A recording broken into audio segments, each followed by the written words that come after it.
जी, अस्सलाम वालेकुम। उम्मीद करता हूँ कि आप सब खैरियत से होंगे। आप देख रहे हैं मेरा यूट्यूब चैनल शान अली क्लिनिक डीजी खां।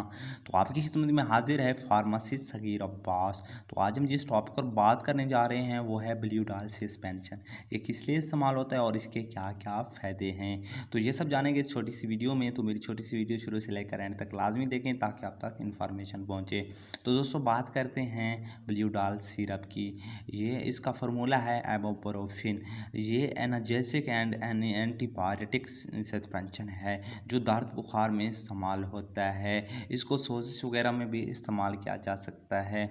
इसको स्टैंड फार्मा तैयार कर रही है जो एक अच्छी फार्मा है। इसके प्रोडक्ट आपको हर मेडिकल स्टोर से बआसानी मिल जाएंगे। तो अब बात करते हैं इसका तरीका इस्तेमाल क्या है।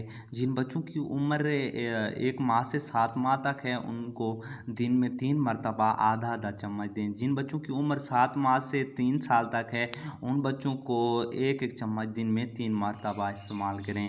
तो उम्मीद है मेरी ये छोटी सी वीडियो आपको पसंद आई होगी। अगर पसंद आई है तो मेरे चैनल को सब्सक्राइब कर दें और बेल आइकन को लाजमी प्रेस करें ताकि मेरी हर आने वाली नई वीडियो आप तक पहुंचती रहे। तो इस वीडियो के साथ इजाज़त दें, इंशाल्लाह नेक्स्ट वीडियो में मुलाकात होगी। अल्लाह हाफ़िज़।